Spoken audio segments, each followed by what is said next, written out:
மூளை முடக்குவாதத்துடன் பிறந்த ஒரு சிறுவனால் பேசவோ அல்லது தொடர்பு கொள்ளவோ முடியவில்லை. ஆனால் அவனுடைய தாயார் சாண்டல் பிரியன் ஒருபோதும் அவனை கைவிடவில்லை.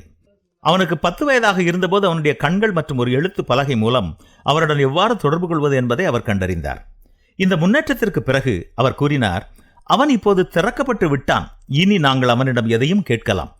இப்பொழுது ஜோனத்தான் தன்னுடைய கண்களின் மூலம் தொடர்பு கொள்வதன் வழியாக கவிதைகள் உட்பட அனைத்தையும் படிக்கிறான் மற்றும் எழுதுகிறான்.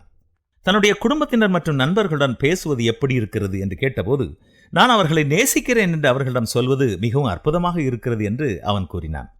ஜோனத்தானின் கதை நம்மை நெகிழ வைக்கிறது. பாவம் என்னும் சிறையிலிருந்து கடவுள் நம்மை எவ்வாறு விடுவிக்கிறார் என்பதை பற்றி சிந்திக்க இது நம்மை வழிநடத்துகிறது.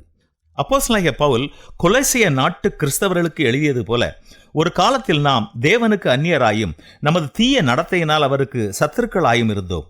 ஆனால் சிலுவையில் கிறிஸ்துவின் மரணத்தின் மூலம் இப்போது தேவனுக்கு முன்பாக பரிசுத்தவான்களாக நிறுத்தப்பட்டிருக்கிறோம். நாம் நற்கிரிகைகளாகிய கனிகளை தந்து தேவனை அறிகிற அறிவில் விரித்தடைந்து அவருடைய வல்லமையினால் பலப்படும் போது கர்த்தருக்கு பாத்திரமாய் நடந்து அவருக்கு பிரியமுண்டாக்க முடியும். திறக்கப்பட்ட நமது குரல்களை கொண்டு நாம் கடவுளை துதிக்கவும், நாம் இனி பாவத்திற்கு அடிமையல்ல என்ற அவருடைய நற்செய்தியை பகிர்ந்து கொள்ளவும் முடியும். நாம் நமது விசுவாசத்தில் நிலைத்திருக்கும் போது கிறிஸ்துவில் உள்ள நமது நம்பிக்கையை உறுதியாக பற்றிக் கொள்வோம். இன்று உங்கள் விசுவாசம் எப்படி இருக்கிறது?